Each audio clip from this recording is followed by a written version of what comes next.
Folks, how are we doing? You are very welcome to another episode of Behind the Walls with Pete and Ferg. As I said the last time, Ferg is now calling himself the Retrofit guy, so check him out.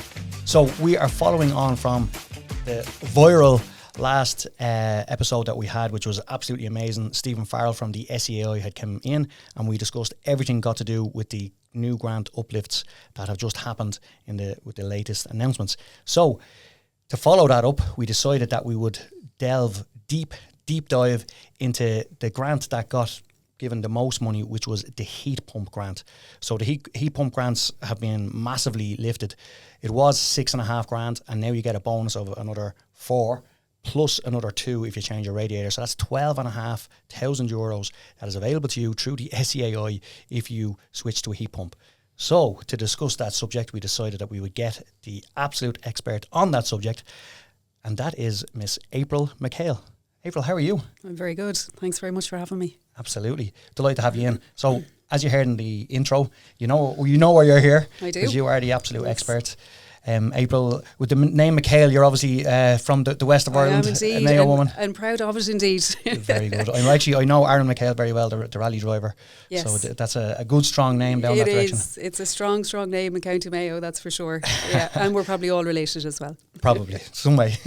So, heat pumps. Yes. You are working with heat pumps for a very, very long time now. I am indeed. So I work for Mitsubishi Electric. I started out in the industry in 1999, believe it or not, working with underfloor heating systems when they were first brought into Ireland. And over the years, I've worked for a number of different companies, always within the heating industry, so heating system design. And I suppose underfloor heating was a big part of that, and we naturally started to move then into the renewable space, which would have been geothermal heat pumps, air-to-water heat pumps, combining solar with heat pumps at the time. So generally in the industry for quite a while. So I've seen a number of different grants over the years and changes in technology, and we're in a really good space at the moment in terms of where the technology is and where it's going, and of course the grants. Are really, really positive for homeowners. So, and I know Ferg has got a huge amount of experience in obviously the retrofit game.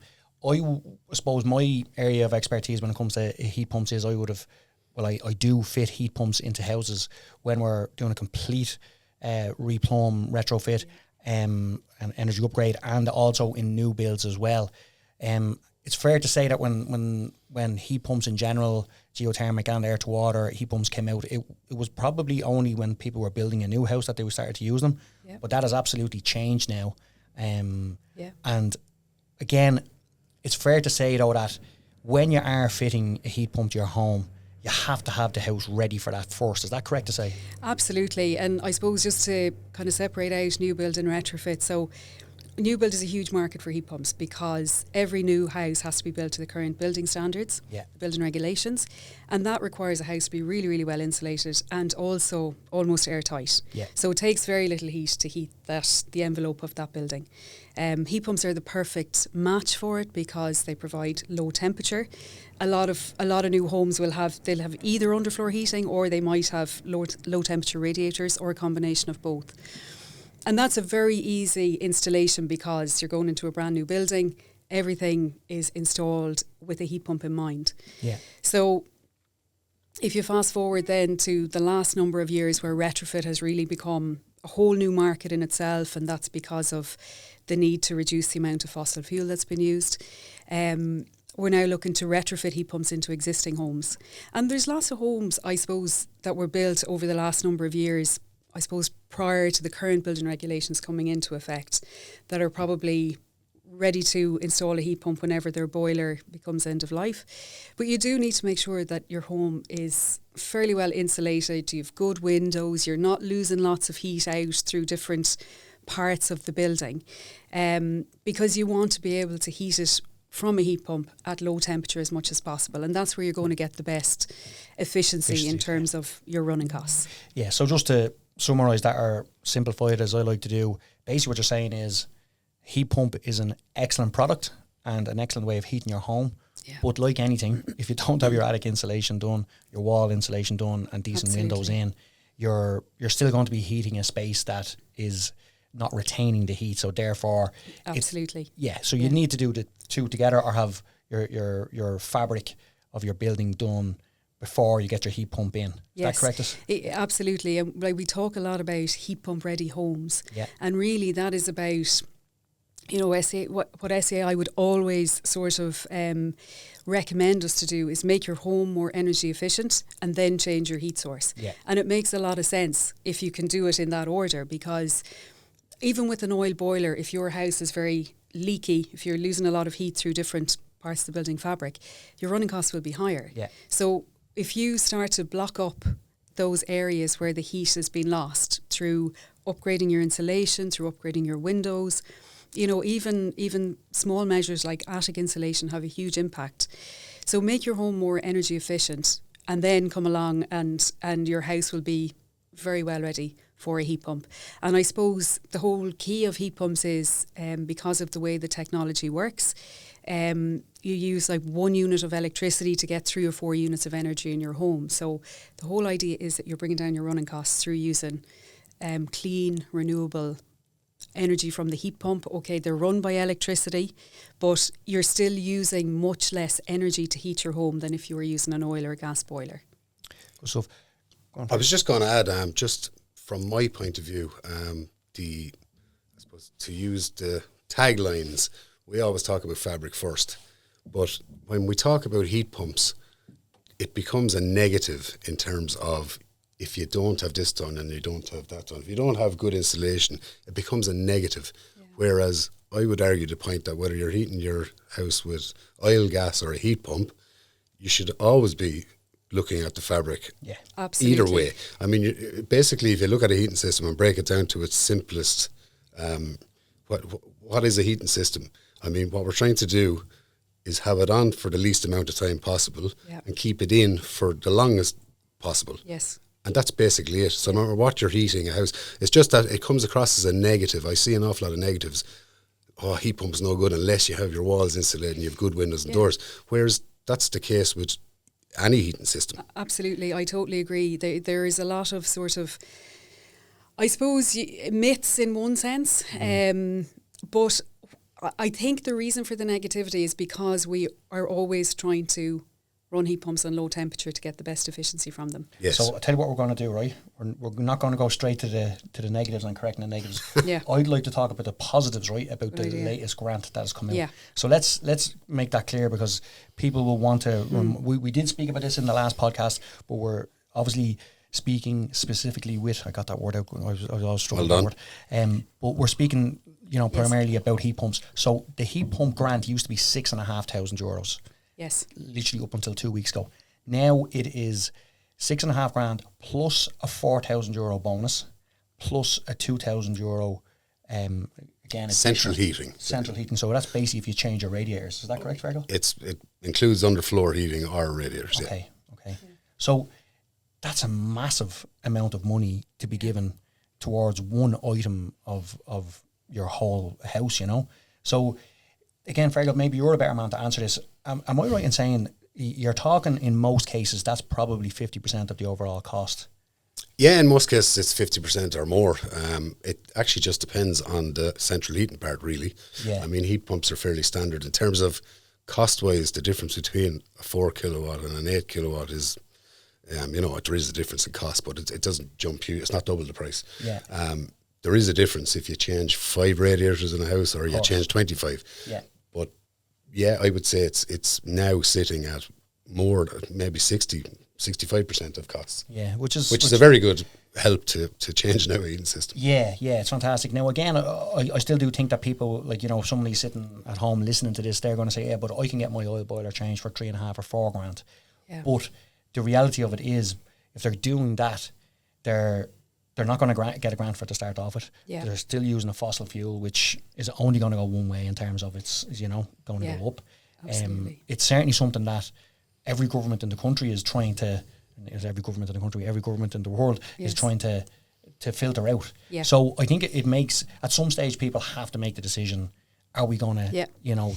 Absolutely. And I think people whose boilers, homeowners whose boilers are kind of coming to end of life, you know, if you have an oil boiler, it's probably been in your house, it could be there for the last 20 years. And quite often these things are kept alive, you know, the different parts are changed and they're kept alive for as long as possible. But at some point in the future, fossil fuels are going to become more and more expensive. So as you said there, Pete, every government in Europe is promoting incentive schemes to reduce fossil fuel. Old fossil fuel boilers to get them out of people's homes and to move over to clean heating system with no emissions. So, okay, if your boiler breaks down today, yes, it will cost you $3,000 or $4,000 or whatever to replace your boiler, but you're locked into that then for the next 10, 15, 20 years. And we don't know yet really what's coming down the line in terms of additional taxes on carbon taxes. So, but they're not going to go down. They're not going to go down. No, and look, there's a lot of things that need to change. I suppose, you know, we talk a lot here about increasing wind energy, increasing solar energy. You've got microgeneration in people's homes where they put up their own solar panels.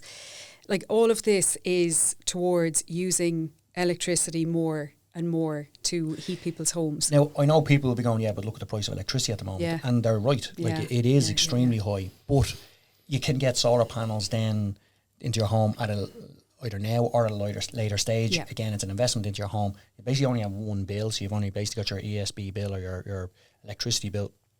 And again, you can shop around and try and get your best possible rate for your electricity bill.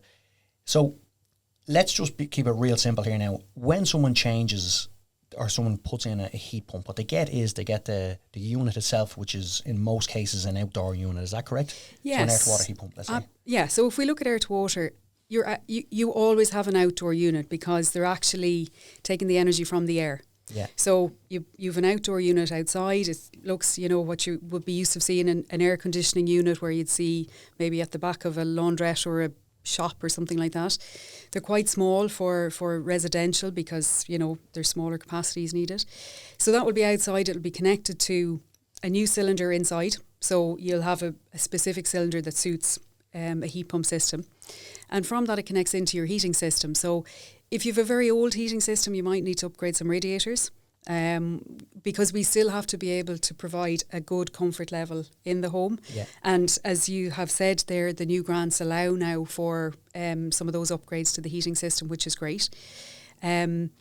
So I suppose there's a certain level of disruption if you're changing radiators. Normally a heat pump replacing an oil boiler system would take maybe 2 days to replace and to get back up and running. And really, I suppose one thing that we kind of always focus on running costs and what that will be like for the homeowner, but actually the comfort level is something that we really need to talk about more. And even with running your heat pump on a lower temperature, you can have a much, much higher level of comfort in your home from having a heat pump. Electricity costs are high, but the heat pump technology is so efficient that it counteracts a certain amount of that because, as I said earlier, you use 1 unit of electricity to get 3 to 4 units of energy heating your home. So you're not paying for every unit of energy that you use to deliver the heat into your home. So that is where the efficiency comes from. You also have 24-hour hot water in your cylinder. Yeah, absolutely, yes. Which is automatically constantly topped up all the time. Yeah, and you've different options there. You know, if you have visitors for the weekend, you can do a boost and you can bring the tank up to 60 degrees. You know, there's lots of options and it's very responsive. So you must get a huge reaction though, yeah. Like if you talk to a homeowner after, so they've had their home, let's say that was, again, you're with a one-stop shop, you will be increasing the BER rating of the house as well, the energy efficiency of the house, but then putting in a heat pump, the comfort level and living with a heat pump in the house, what's the general reaction that you're getting?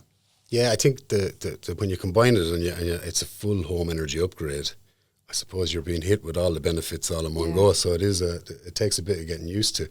I remember doing my own house back in 2018, and it's a huge difference. I would always say, and I have always said, that anyone interested in looking or pursuing installing a heat pump, call to someone's house that has a heat pump in it. I mean, and there's plenty of stories, and I say this, and I say it often, that the negative stories I hear, I would always say that if a heat pump is not designed properly or installed properly, those stories will always be around. So again, not promoting anyone, but definitely contact SEAI registered contractors. Talk to people who know what you're talking about. And look, a heat pump system to me, and it's a lot about future proofing as well. I know we're saying we don't know what's coming down the line, but I think we do know what's coming down the line.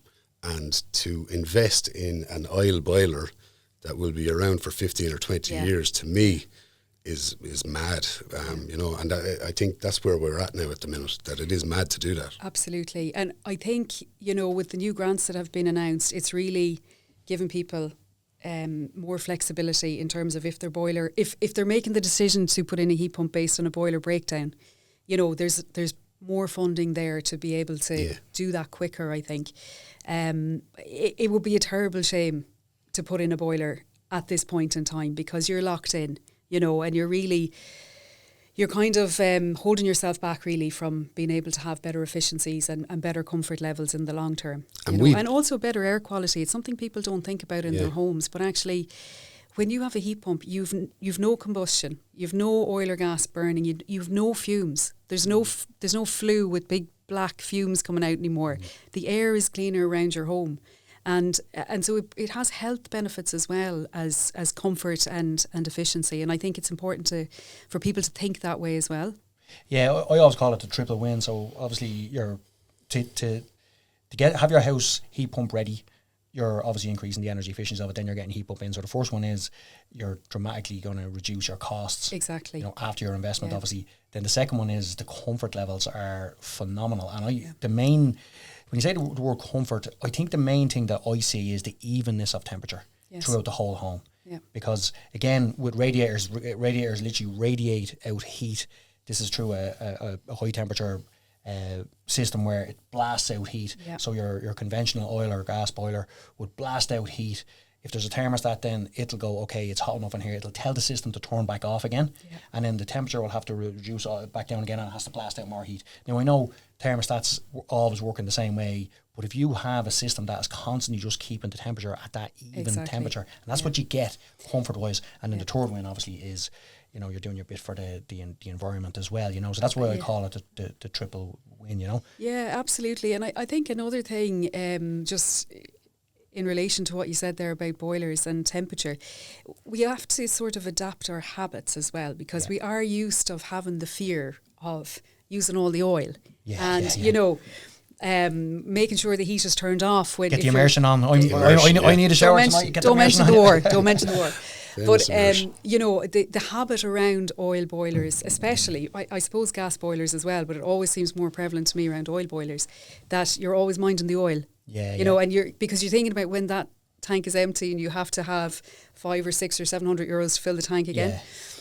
So the heat is kind of on for an hour in the morning, everybody goes to work, so the heat is off. Make sure the heat is off all the time when there's nobody in the house. You haven't bought oil in a while. If you think it's 500 or 600 or 700, I think it's well, I've it's more like 1,000 these days from what I hear. I wouldn't know. I wouldn't know. Well, look, again, like all joking aside, oil is only going one way. It's going to go up, absolutely, and it's extremely expensive to basically get an oil top up, you know, and again, it always runs out right at the cold snaps and all that. Absolutely. But I suppose the point I'm making is that, yes, you're minding the oil, you're keeping the heat off for as long as possible to kind of save money on it, and if there's no one there, have the heat off. But really what that does is you're just getting these high blasts of heat.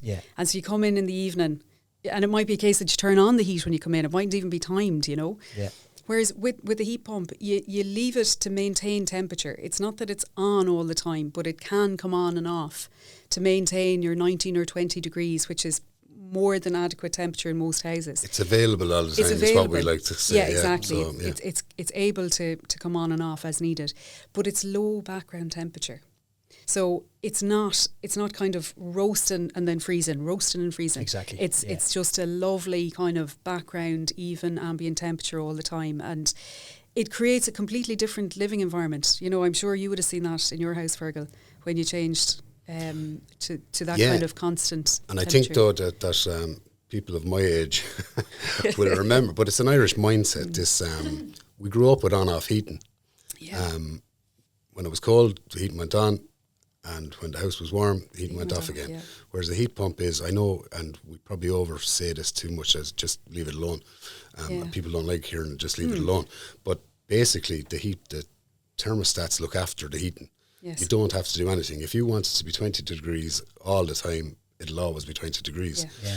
And that thing, when you go back to my school days, 150 years ago, Pete, and you come home and you run in the door and you stand up against the radiator, well, that's no good to me these days because I have a lukewarm radiator. Yeah.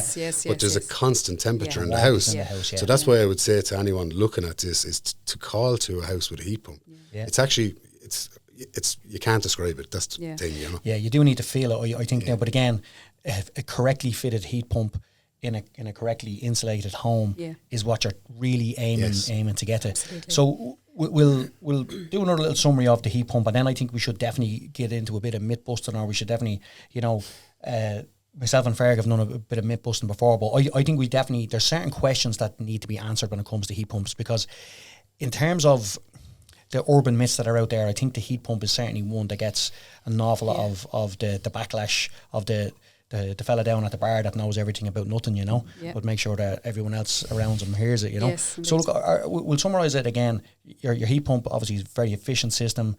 It's got green energy. You get the comfort levels, and again, let's remind people you're getting $12,500 in most cases of a grant, which is phenomenal. And again, I always recommend people to take advantage of these grants. They're out there. They are easy to get, and again, they do exactly what they say they're going to do. Is there anything else we want to talk about then in terms of the positive side of things on it? Do you know what, one thing I actually will say, and then I'll throw back to yourselves, but whenever I fit a heat pump, people go, what do I need to do?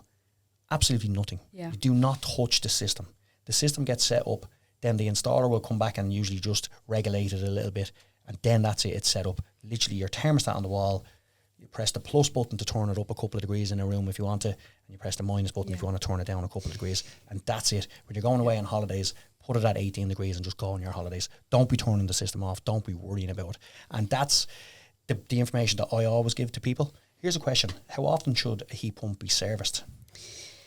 Well, the recommendation is that they're serviced every year. Yeah. And I suppose like anything, like an oil boiler, gas boiler, your car, anything that's got mechanical and electrical parts, it needs to be serviced. Yeah. It's a condition of warranty in most cases to have your heat pump serviced every year as well. Yeah. Probably not enough of it happening, to be honest, but it certainly is.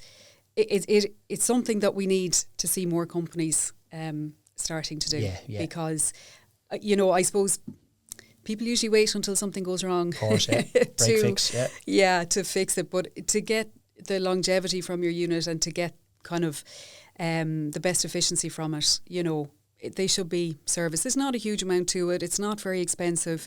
It's just something that should be done as a, well, as I said, it is a condition of warranty, so it should be done. And it should be done annually. It's a professional checking over the system just to make sure that I'm going to be honest, I haven't heard of a heat pump breaking down ever yet for me in terms of any heat pumps that I've fitted. I haven't had any callbacks. So at this moment in time, it's fair to say that they have a very even, steady life. I think as well, the way that they run, they don't run at their maximum. If you get the right size of heat pump fitted to a home, it just does that nice, steady, tip along, consistent delivery. Yes. And that probably is why they probably don't put themselves under too much pressure. Sure.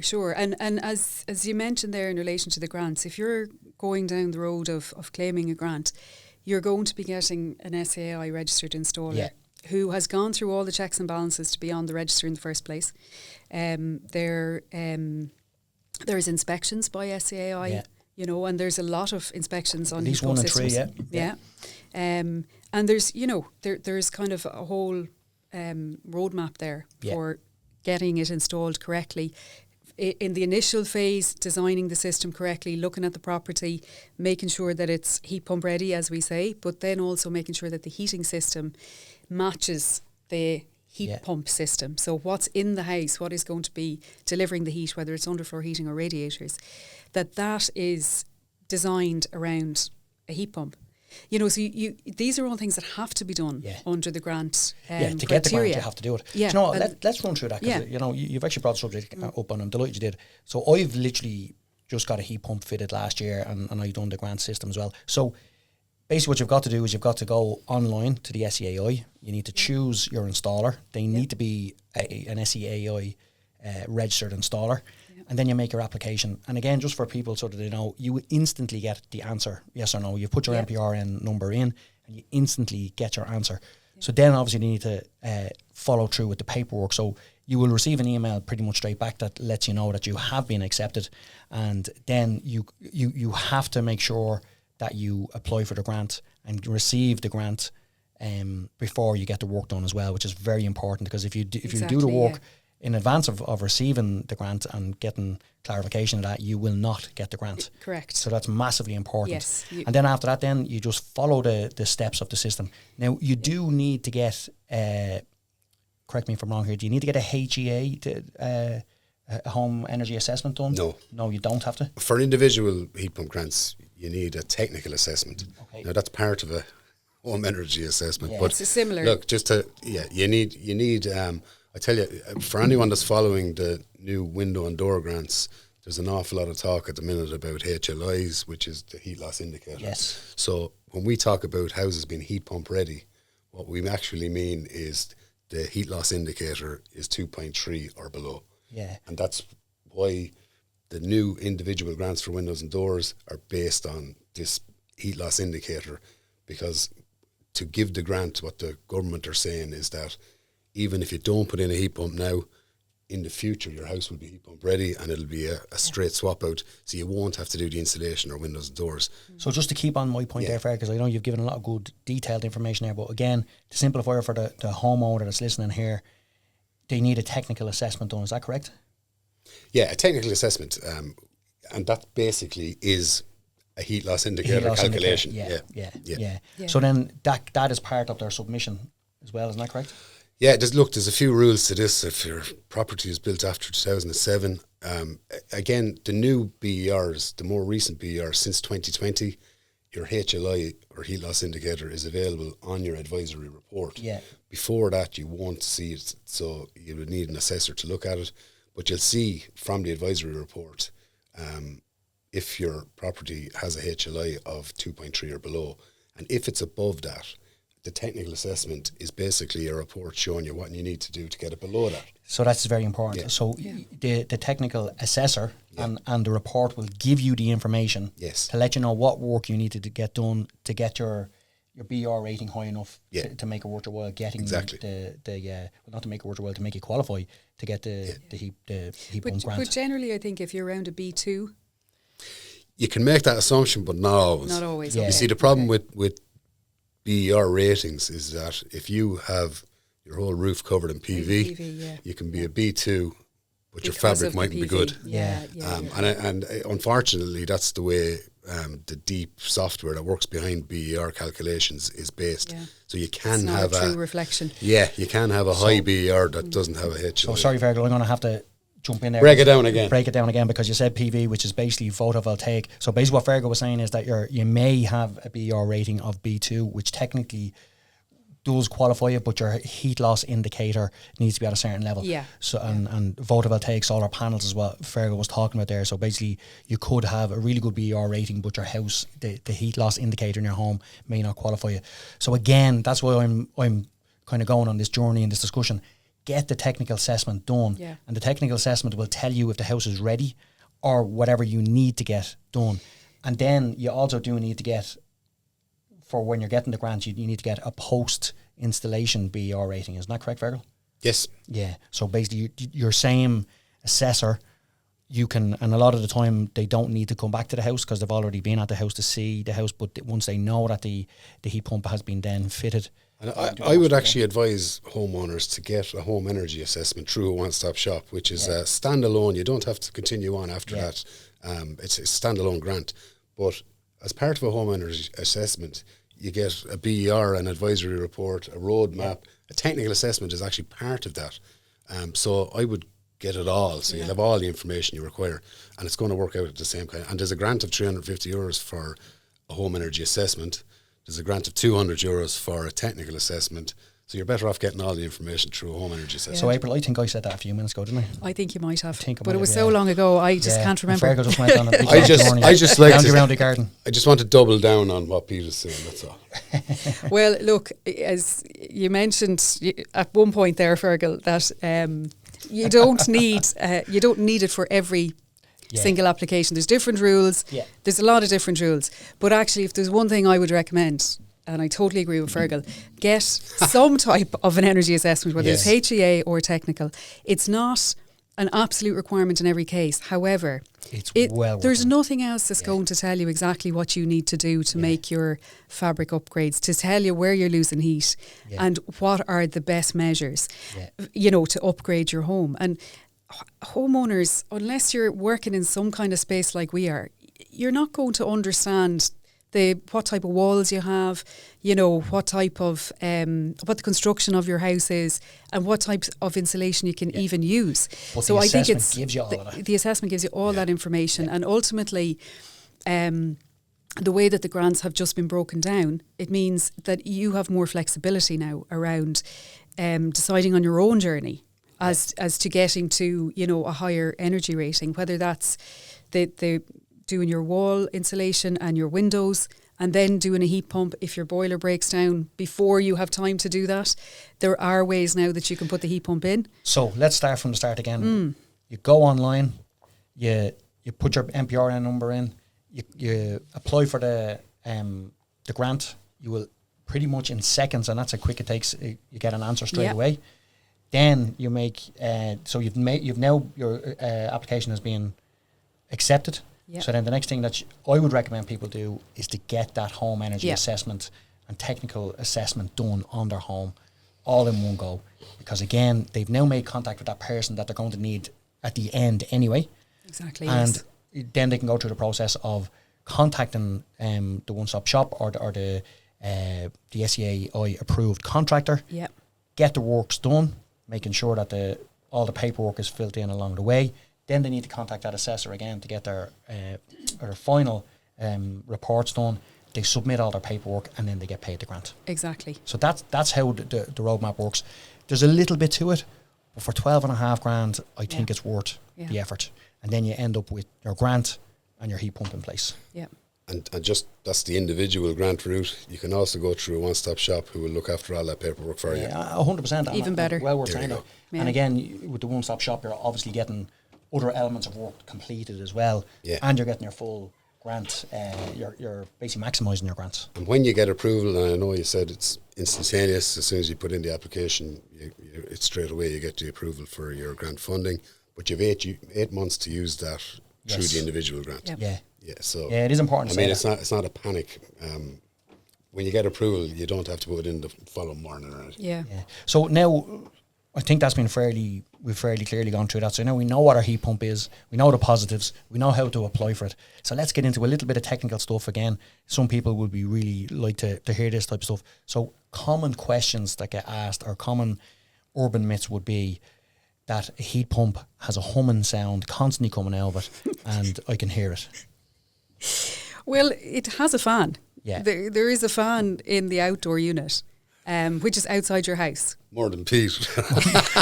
More fans than I have. I've got 2 fans. At least the heat pump has one fan. The heat pump only has one fan. Right. Yeah. There's a fan in the outdoor unit. When the fan is running, you can hear it. You know, it's not. But you can hear it when you're outside. You can hear it when you're outside. If you can still hear that noise when you're on the inside, there's something not being done correctly. And again, in my opinion, if you've got your heat pump fitted by an SEAI registered contractor, you are not going to hear it, because first of all, to qualify for the grant, you're going to have your house thermally insulated properly, which also has acoustic properties, and then you're going to it's going to be installed properly. Absolutely. And look, I suppose a common sense approach needs to be taken as well. You know, don't put it outside your bedroom window. Put it somewhere, you know, with some heat pumps you can have 10 to 12 metres from the indoor unit. Put it outside someone else's bedroom window. Put it outside Fergal's bedroom window. No, we want to be careful here, because you know, The real answer here is, if it's fitted correctly, there's very little noise out of it. Yeah. Absolutely, if you put it right outside a window that you're sleeping in, you know, there's a chance that you may hear it in the dead of night when everything is quiet. But in reality, you don't and you won't hear that. You won't. This is a fan running. Yeah. So if the unit is put in off level or off plumb, It'll vibrate. Yes. exactly. Yes, Yeah. correct. But again, we're back to installing it correctly. Installing correctly, and yeah. I mean, Yeah. that shouldn't be an issue. And also, I suppose, it's something that always comes up around heat pumps. However, I used to live in a house with a gas boiler that was in the kitchen underneath my bedroom, and it would wake me up at 6 o'clock every morning. So, you know, like these kinds of mechanical devices, they do make a little bit of noise. Yeah. They do. Yeah. But it's not going to disturb you Yeah. if it's installed correctly, you know, and it's on a level base and it's properly located. So it would not be a factor to deter you from getting a heat pump because it makes a little bit of noise from a fan, you know. Look, I think it's fair to say, and I'm going to open the floor for you, Ferg, because I know you're very eager to have a rant about certain things. If you use the wrong people, it's, you know, the reality of it is, or if you listen to the wrong advice, and I think this is over to you now, Ferg, because I think you get it more in the ear than I do about people coming back to you about certain problems, and then the reality of it is they haven't actually followed the system, and it's not a hard system to follow. No. Am I right in saying that, Ferg? Absolutely. And I only had a message last night from a homeowner, just to put a bit of context to this story, that we would have completed a home energy assessment last summer for this couple. We went back to them and they were going through the vacant property grant as well, Pete. Okay. So what they came back to us and said was that, listen, we have an awful lot of structural work to do before we spend money on the nice things. So they went off and did that. But I actually got a message last night then from that couple asking me about, we had spare money, so we changed the windows and we put in a heat pump. Can you sort out the grant for me? And I get this every so often, and it drives me nuts, because I unfortunately have to go back and say, there is no grant if you already have it in. Yeah. And to that couple, like, there's between windows, doors and the heat pump, it's 18,000 euros. The reason they went ahead with it was because their builder said, you put in everything and then claim the grant. Then you ring Fergal, he'll sort out the grant for you. Yeah. This bad advice, and I was talking to Pete before we came in here, and it absolutely drives me mad. It's everywhere. Social media is covered with bad advice. I remember 40 years ago, April, when me and you were in this industry on our own. It used to be a very no small social industry. media back then. But it was a very small industry. And I suppose as things grow and as industries grow and there's more and more people getting involved, I just have to bring up the point that make sure you know that you're speaking to someone that knows what they're talking about. Yeah. As I said to Pete outside, like, we're now, the spoofers are coming in. What are they, Pete? Well, you were spoofers. Spoofers, you said that to me about 16 times. And I have to say it that you, like, even if you have to contact SEAI and double check, I mean, when you're talking about, like, that's a terrible thing to have to send back to people that there's 18,000 euros lost. And to defend that person in some way, she said that to her builder, who she thought was fully informed, and she took that person's advice. And like, again, a builder should know, to be totally honest with you. Like, but the truth of it is, sometimes people don't work in the grant kind of space, and therefore they're working off misinformation themselves. Like, it's such a shame. Like, I mean, 18,500 euros is lost there by just simply listening to the wrong advice off the wrong person, instead of just taking a deep breath. And this is the thing, just go on the website, go on the SEAI website, become informed, or ring Fergal, ring the person that you've already had the contact with. Do you know what I mean? And go, listen, this is what we're thinking about doing. My builder said to do it this way. And then at least you can get the qualified advice where you go, no, absolutely you can do it, but you need to apply first, and this is how we do it, and we can do all that for you because we're the one-stop shop. Like, but even it's a heartbreaking story. Just to continue on the rant, since I'm on a roll here, but even there's mainstream publications, there's mainstream radio stations that have experts on them, and they're actually not the people to be talking to. I mean, I would double check everything with SEAI now, because I would hate to have a homeowner that, I mean, if you look at the full grants now for like one-stop shop, you're up to 37,000. Yeah. I mean, if you did all that work on the basis of I'll claim it all afterwards, that's a huge lesson to learn. I mean, absolutely. It's really, people have to become more informed themselves and really do their research and be sure that they have the right answers. It's all on the SEAI website. And the reason we started this podcast was for information to homeowners. And I think that I can't emphasize that point enough because it comes up every so often. It's not a daily occurrence. It's not a weekly occurrence. But I've dealt with people that have lost grants over the years. And, you know, if you have one a year, it's one too many. Yes. But it's more than that. Well, look, I think the final point coming out of it now, are you finished? Is everything... I think I got that off my chest. It's probably enough anyway. Well, don't listen to the spoofers. But the truth of it is, just try and get the right advice off the right people. And again, qualify the advice that they give you as well. And the only real way of qualifying it is by making sure that you get to see the paperwork, or you get the paperwork sent to you by the SEAI. The system is quite simple. You know, once you follow it, takes a little bit of understanding. Watching podcasts like this and, you know, speaking and getting the right information is where you get qualified, proper information. So, you know, again, the moral of this little story is please listen to the people who actually have the information and make sure that you qualify and get all your paperwork in place before you commit to it. Because, again, it's just so much money to be lost. Oh, it is, or especially now, since they've increased everything, I suppose the simple moral of the story is there's no SEAI grants that are retrospective. So please get approval. I mean, you have 8 months to do the work for the individual grants and you have 12 months to do the work for One Stop Shop. But if you have the approval, that's it. It's in writing. Yeah, they also, like, once you're in the system, they'll work with you as absolutely. Well. Like, the SEAI are quite good to work with in terms of they're not like, you know, oh, no, you're a day out or something like that. You know, if you keep in communication with them and you do things in the process correctly, you're going to be on the database, you're going to be in the system, and they will look after you. Exactly. Okay, we'll move on to another question then. Is that okay? Yeah. I think I got over it now. So, a heat pump, you said earlier on, 2 days would do a retrofit. And in terms of, so can we just break that down? So if someone's sitting in a house at the moment where they're living in a house, the fabric is heat pump ready, and they've decided to go for a heat pump. So what are the steps that happen then? So basically, we'll say you've gotten grant approval, right? You're looking at your registered installers, getting some quotes. The first step really is getting the system designed, right? So that means that a survey is done on the property, and this might be done by the installer, or sometimes the technical assessor will do this piece of work, but it's basically where you have a plan of the building and you do what we call a heat loss calculation. And that's just a room by room calculation to work out how much heat is it going to take to heat this room to 21 degrees, which is the required temperature for living spaces, and I think maybe 22 or 24 for bathrooms. Bedrooms would be around 18. Okay. So it's called an SR50 calculation. A calculation is completed room by room, heat loss calculations, and from that you can determine what the size of the heat pump is. That's really important, that the heat pump is sized to match the heat load for the house. Output, yeah.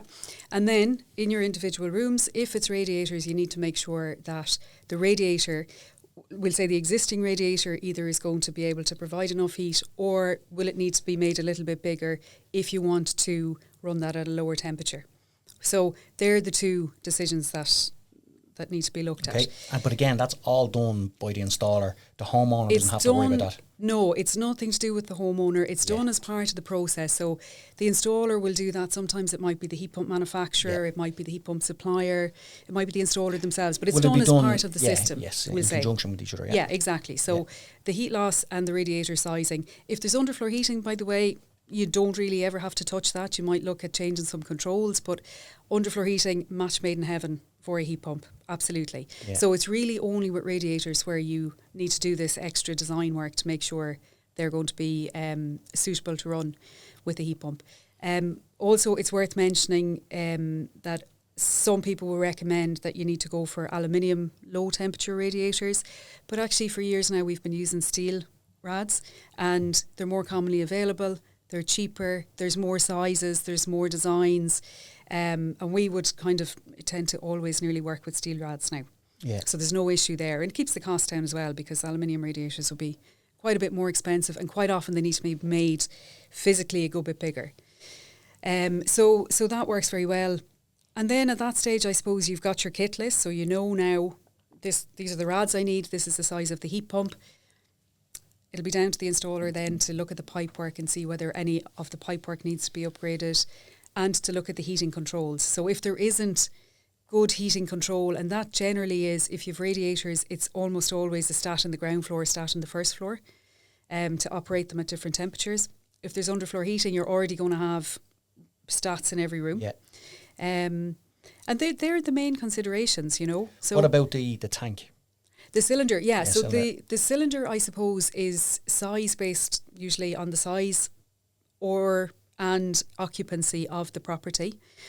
So obviously, if you have, like, say, a 2-bedroom apartment versus a 4 or 5 bedroom house, you're going to have a different size heat pump, but also a different size indoor unit. So the indoor units are generally from about maybe 170 litre up to 300 litre, depending on if you have a house like my brother where he has 4 daughters with long hair, and, you know, they spend ages washing that beautiful hair several times a week. You're going to need a lot more hot water than, say, if there's just a couple having quick showers or whatever.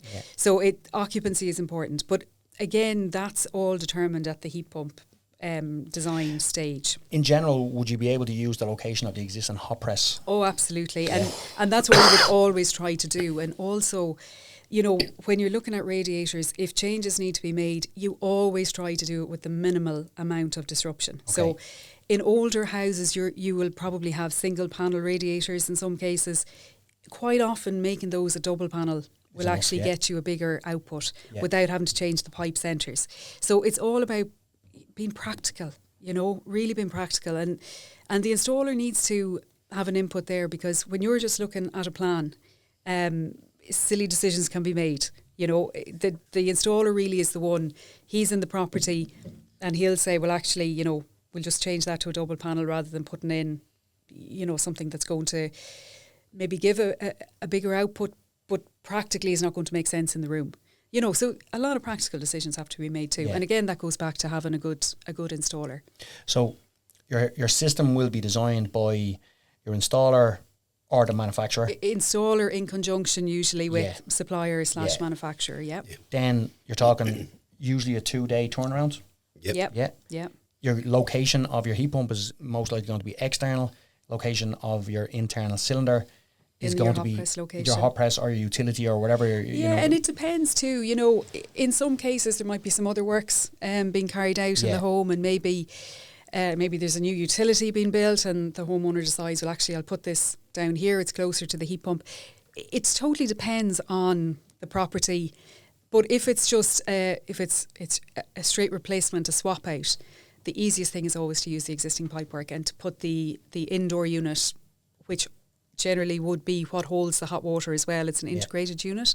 You generally would try to put that into the hot press and use the existing pipework. And again, your hot water temperature is going to be preset for you, but you can boost and increase that if you want to. Yes. And then you've got thermostats for your zoning of your heating then as well. Exactly. And that's pretty much it. You don't have to be worrying about anything else. Yeah, it's very, very simple. And when the installer installs the system, he will configure the settings to match the occupancy of the property. So again, you know, we'll say, for example, it might be a holiday home where the hot water is only used on the weekends, you know, so they might set that at a lower temperature and it gets boosted at the weekends, you know, so that you're not... So you can discuss all this with your installer. Oh, absolutely, yeah. And the configuration then is tailored to suit the use of the property and the occupancy of the property. Very good. Anything else you want to add there, Ferg? Yeah, thermostatic radiator valves on bedrooms, important.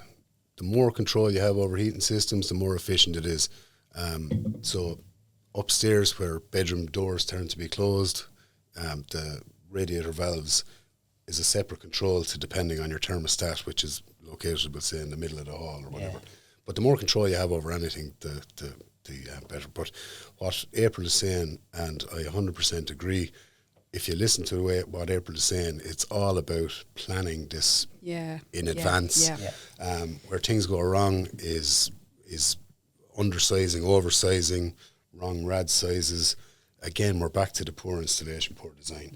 But again, like when we're looking at heat pump installations, the outdoor unit location is agreed. There's no surprises. Yes, Exactly. The indoor Yes. location is agreed. Where we're putting the thermostats, what exactly is happening. The homeowner needs to be informed of what exactly is happening. I mean, just you wouldn't do anything without knowing what's going to happen, and what rads are being replaced, and all this kind of thing. Yes. When you were talking about the thermostatic rad valve, what you're talking about, again, just for people who wouldn't be aware of what that is, it's the new modern type that you see that you twist it and it has the 1 to star 5. and then 1 to 5 on it, you know. So that's a thermostatic rad valve, and you can set that independently in each room, and then you have your thermostat, which is controlling the whole zone, which could be 2 or 3 bedrooms into one zone, or the whole upstairs of a house. And again, if you have rooms that are not being used and you have that TRV, the thermostatic radiator valve, put that down to 1. Don't put it to 0. Never have it at 0. But put it to 1 so that it's not using unnecessary so the room is heating. being That's heated without, you know, Yes. unnecessary. Exactly. And I suppose just to emphasise the point that a 2-day turnaround takes a lot of planning, you know. Yes, and I think, you know, I deal with a number of one-stop shops and retrofit installers, and they really do put the planning in up front, because when you think of like the design work that has to be done, the sizing, all of that has to be done before you can ever go on site. And really and truly having everything planned in advance so that you're literally showing up and doing exactly what you said you were going to do on those 2 days. Because don't forget, you're taking out someone's boiler. They now have no heat or hot water. The turnaround has to be that quick. You know, that it can be. And it is generally just for one night. Yes. So, One more point, and then we're going to move on to the pilot scheme that's out there. This is something that people always say online in particular. Oh, so basically, if the power goes to your home, you don't have your heat pump. That's correct. Fergal, would you like to answer that question? Yeah, they're absolutely correct. You don't. So the same as you don't have an oil or gas boiler won't work either. So I suppose, it's an old myth that's out there, and it's probably when people are throwing negatives at heat pumps, it's one that comes up regularly. But I suppose when you look at it and say an oil or gas boiler doesn't work in the same scenario, well, then we're back to square one again. I mean, it's pointless picking on a heat pump in that case. Yes, absolutely. It's totally pointless because nothing's going to work. But when it's said, people go, oh, they're right. Sure, I'll have no electricity and this thing runs on total electricity. What the person who makes that negative comment fails to say is that a gas boiler relies on electricity to go as well. An oil boiler relies on electricity to go as well. So that's everything else. It's a myth busted. Exactly. Okay, so there is a pilot scheme that the SEAI have brought out now, and this is for a high temperature heat pump. Yes. Which, correct me if I'm wrong, works as closely as you can possibly get to your fossil fuel type boiler. So it works off a high heat output. Do you want to give us a couple of minutes on that? So I suppose just to give a bit of background, and I'll keep this as simple as I can because it is kind of complex. The European Commission, I suppose, in their involvement in reducing fossil fuels and meeting very, very high targets that we're all working towards in 2030, European Commission have been, over the last number of years, working to reduce greenhouse gas emissions, of course. Heat pump technology uses a refrigerant, and there is greenhouse gas emissions from that refrigerant. Now, it's a very, very small amount of refrigerant that's in every heat pump, but I suppose as heat pump sales and air conditioning units, there's hundreds of thousands of them out there. So when you put them all together cumulatively, you've got a lot of refrigerant, we'll say. They have been working over the last number of years to reduce greenhouse gas emissions from refrigerant. And so from next year, there's a new regulation, which means we have to use refrigerant that's almost zero greenhouse gas emissions. So that means every manufacturer is now redeveloping their technology to suit R290, which is a natural refrigerant, also known as propane. And this is what we'll be using going forward. So propane actually will give us much higher temperatures in heat pumps, flow temperatures. So that'll be the case for all heat pumps on the market, all air-to-water heat pumps, because, well, all of them that use R290, which is what we will be seeing from the 1st of January next year. And we're already selling them, by the way. The technology is there, but we'll be absolutely required to sell it from next year. That's a big change for manufacturers. The small changes for installers around the location of the outdoor units and stuff like that. But because R290 will now give high temperature, SEAI have decided to do a pilot scheme to find particular types of houses that maybe don't fit into the current criteria for a heat pump, which makes a house heat pump ready, which is the heat loss indicator of 2.3. So houses that are outside of that, they want to fit these heat pumps, run them at higher temperatures, and basically monitor the performance to see how they operate. Okay. And so they're looking to do 100 homes by the end of this year, I think it is. They're going to give the full grant amount, which is the 12,500. And then each of these units, the homeowner will have to sign up to the performance being monitored. And that'll just be done through like a little Wi-Fi adapter in the unit that will give that information back to a cloud-based platform. The homeowner will also have to provide their running costs pre-heat pump, so 18 months of running costs for whatever they had, an oil or gas boiler, and 18 months then with their new high-temperature heat pump. So I suppose there's a couple of things around that. The technology will be capable of high temperature, but as we discussed earlier in relation to new homes, they won't need high temperature, or they won't want high temperature. Yeah. They'll still be designed to provide low temperature for homes that are very well insulated and airtight. But it does give us the flexibility to be able to provide heat pumps into homes where maybe they're not as well insulated. And there might be reasons for that. You know, if it's an older property that maybe they can't do external insulation, they might be compromised with dry lining or something like that. You know, if they're just outside of the current requirements for a heat pump, this could be a very good option. And I think where we'll see it being a very practical kind of a pilot is where a homeowner's boiler breaks down and maybe they're thinking that they'd like to put in heat pump technology, but prior to this they thought you could only put in a heat pump if your house was very, very well insulated. So this just opens it up a little bit and gives a bit more flexibility around that. Yeah, so in, let's say, a home that has single glazed windows and can't change the single glazed windows because it's a traditional home, or it's you know, maybe there's an order on the house that prevents the windows from being changed, this could be a viable option. So it's the first time where a heat pump could be a viable option when the boiler is being changed out. Am I right in saying that? Well, not necessarily. It's more so, well, yes and no. Okay. If your house has a certain heat loss. Yeah, that's going to be really difficult to change. Yes. Or pretty much impossible to change, let's say, in some cases. Yeah.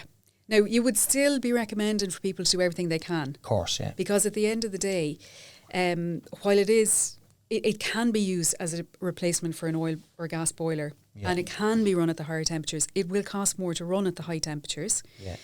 And you're always going to want to be making the envelope of your home more efficient, you know, sealed, not as much heat loss. Yeah. And also, you always want to try and get your bills down as much as you can. That's the ultimate goal. Yeah. So even if we'll say, for example, my house was not heat pump ready, but my boiler broke down today, and I didn't want to get locked into another boiler for the next 10 or 15 years, then I could put in the heat pump now, and then say in 6 months or 12 months time or 18 months time, when I have more money saved up, I can go back and I can look at things like the attic and the cavity wall insulation grant and the windows. So I'd still be recommending to people, complete the journey, you know, unless it's a case that the house is at the state that no more can be done. Yeah. You know, but you've still tried to do as much as you can. It's going to be on a case-by-case basis. Absolutely, I think for me, I would be looking at what you were just after saying, I suppose. House of the preservation order or something like that? Well, if there's plenty of houses out there, I tell you, there's small bungalows have always been an issue with heat loss indicators. Yes. In my opinion, the calculation is wrong for small bungalows because the heat loss indicator is based on the perimeter. So the smaller the bungalow, the harder it is to achieve the heat loss indicator of 2.3 and below. It could be an option for those now. I don't think they need those, but in some cases you do have houses that might struggle with a heat loss indicator, and they just have to do too much. outside of the heat pump, and it just where it doesn't make sense. It's not feasible. Yes. So those houses should be kind of selected and say, listen, there's another option for you. And I think it's good. There's another option for you is always a great sentence. Instead of saying, look, you have to do so much work to put in this heat pump. It's going to cost too much, and it just doesn't make sense. Sure, and like there's lots of people who will do as much as they possibly can to make their home more energy efficient, but maybe will never be able to get to that 2.3. Yes, the heat loss indicator of 2.3. But you could have a measure such as telling someone that you have to dig out your floors. I mean, the cost just doesn't make sense, and it doesn't make sense from practical. a heat loss point of view because it's the least of your worries in terms of heat loss. But okay, well, look, it's a pilot scheme at the moment, but I think the same pilot scheme has been ran in the UK, and I think has been quite positive with the feedback. Is that correct? Yeah, so I believe, and they monitored the flow temperatures that the heat pumps were running at, and like the amount of time that the heat pump was actually operating at the higher temperatures was minimal. You know, it's still, if we were sizing a heat pump now for a house with radiators, we would be designing the flow temperature at 45 degrees usually. And what that study found was that the heat pump was running really at 45 degrees most of the time. And only had to bump during a really cold snap. During a cold snap, you can always increase the flow temperature to give the house a quicker kind of response time. But that time. house, again, in that situation, it would automatically do that. It wouldn't need someone to go to the controls of it. Sometimes it will. Yeah, like there's weather compensation built in, which means you set it between certain parameters, maybe outside temperature of -3 up to outside temperature of, I don't know, maybe 20 or something like that. And then also flow temperatures that would match that. So to go kind of between maybe 25 degrees to... I've gone too far now. Okay, I'll don't cut get into myself weather off there. compensation. Especially not But in there's different ways of operating the heat pump in terms of the flow temperature into the house. Yeah, but it's fair to say that this is a pilot scheme. It's not in at the moment, and it's something that may be coming down the road. Absolutely. Is that a good way of No, summarising it is open at the moment. The pilot is there. The pilot is there, The pilot is there, but it's not open to the mainstream just yet. But the pilot Correct. is Oh, sorry, Correct. yeah. Yes, Correct. that's correct, So is there anything else that's worth discussing? I think we've ticked a lot of boxes there. Caused enough confusion, maybe. Yeah, no, I actually think quite the opposite. I think we've broken down, how people can get a grant. The process is there, the roadmap to getting your grant, and then the advantages of the heat pump, and then I suppose we've touched on the so-called disadvantages that people think are out there. Yeah. And again, look, I don't work for the SEAI and I don't work for any heat pump company. I'm literally just telling the truth of what I've seen, my experience from my own house and from fitting heat pumps as well. You happy with all that, Ferg? Yep, I think, again, to emphasise the planning part of this, fail to prepare to fail. Yeah. It's hugely important. The sizing of heat pumps and all that pre-work prep is hugely important. It's critical. And again, those horror stories I hear of high bills, it's down to bad planning or bad design, bad install, whichever one or the other. Because I live with a heat pump and I just don't see these stories in my own. So again, look, talk to someone that has a heat pump installed. Absolutely. And that's where I would start. I suppose I can't not mention my own house, Fergal. I talk about it so much. But I do have a heat pump in... This is a famous house now. This Mayo. is a famous story, a famous house, yeah. Tiny house. But it is, your traditional 3-roomed cottage that was built in the 1800s. And we did a complete renovation. And we did dig out the floors and put in underfloor heating. And we did redo the roof and put insulated board on the ceilings and triple glazed windows and doors. But we didn't insulate the stone walls. Okay. For a number of reasons. Number one, we were running out of money. Number two, Fergal couldn't give me a straight answer on what to do. But there was a lot of... No, it's not true. There was a lot of conflicting information around insulating stone walls. And we were at a stage where we absolutely had to get heat going. Yeah. So I said, we'll just put the heat pump in and we'll just see how it goes. And it's in 5 years. It's set to run all the time. When you hear this HLI, come on, you're going to fall over. Well, it's a HLI of 3.4, so it's way outside. Obviously, I'd like to just verify I did not get a grant. I didn't qualify for it. But, that's an example of us doing pretty much everything we could So how are the bills is the big question. No, the bills are totally reasonable. You see, I mean, there you go. They're totally reasonable. Yeah. And the place is, it's actually too warm, I would say. You know, when it's windy, it that you lose the heat out of the house because it's not airtight. Yeah. You know, and there's stone walls. Yeah. So but every 3 other foot stone walls. 3 foot stone walls. Yeah. Every other weather condition, the house, it's just that stable temperature, which genuinely now we probably could bring it down a couple of degrees, but it maintains the building. There's no damp. There's no condensation or anything like that. Keeping the building heated just maintains the building so well. And I think it's a good example because there's a lot of fear around heat pumps and people wondering, well, should I put one in or should I not? That's an example, a real life example of it working very, very well in a house that is the last place you'd ever think of putting it. But I have to emphasise, absolutely everything was done really well, other than we didn't insulate the stone walls. And we may do it in time, I don't know. If I got a really good deal, maybe I'd consider it. But look, I do think that's the beauty of construction, is that every single house is different. Yeah. You know, look, obviously if you go to a housing estate that was all built at the same time, there's going to be generic construction type in it. But pretty much every building that I go to work on is slightly different to the last one in some way. Yeah. And again, it's so important to get the right information and to use the right products in the right situation to maximise grants, but also to maximise, you know, the investment that you're putting into your home and that you don't create other problems going forward. Yes. So I think like if you weren't sure of the right thing to do there, and you obviously didn't have the money to as well, the right thing to do was not put it in. But it's really interesting to hear that the bills are still very manageable, you know, and you only have one bill. Oh, absolutely. And, you know, we don't live there all the time. So if that was oil or gas, there's absolutely no way we would leave that heat on all the time. Well, you'd be turning up to a freezing cold house and you'd be turning the heat on you know. And there would be no level of comfort whatsoever. Yeah. And you'd always be thinking how much oil is left in the tank. Always. Yeah. But also, again, you know, you need to be leaving heat in a home.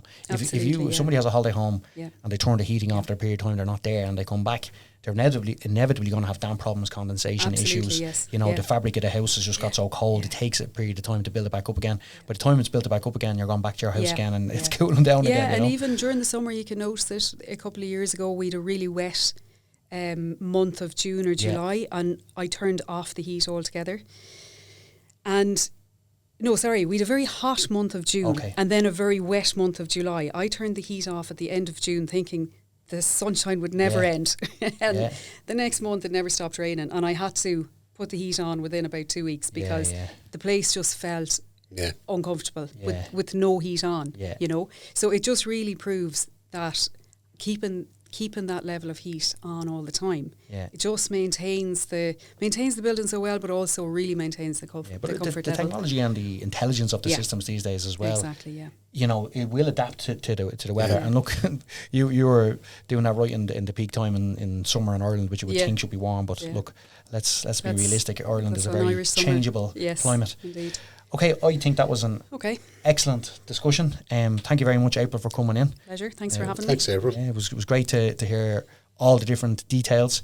I do think that if anybody knows anybody who's considering getting a heat pump, send them this podcast. I think the information that we have on it is excellent. It's all accurate. It will allow you maximise your grants. It will also make sure that you avoid making mistakes. It will also answer some of the urban myths that are out there for you. The grants are out there up to €12,500. It went from 6,500 to the 4,000 bonus plus the 2,000. And I think there's actually a heating control one as well that we didn't really mention as well. So not included with the heat pump. It's but it's part of it. Yeah, but either way, heat pumps are a viable option. They're certainly something that's becoming much more mainstream. I hope you enjoyed our podcast. We have this is podcast number 12. Our podcast number 11, I should say, went through the roof with the amount of views. It was brilliant. We've got some really good information in our previous episodes as well, so make sure that you check a few of them out as well on lots of different topics. Thank you very much for tuning into another podcast of the Behind the Walls with Pete and Ferg. And of course, April. Thank you very much. See you again, folks. See you next time.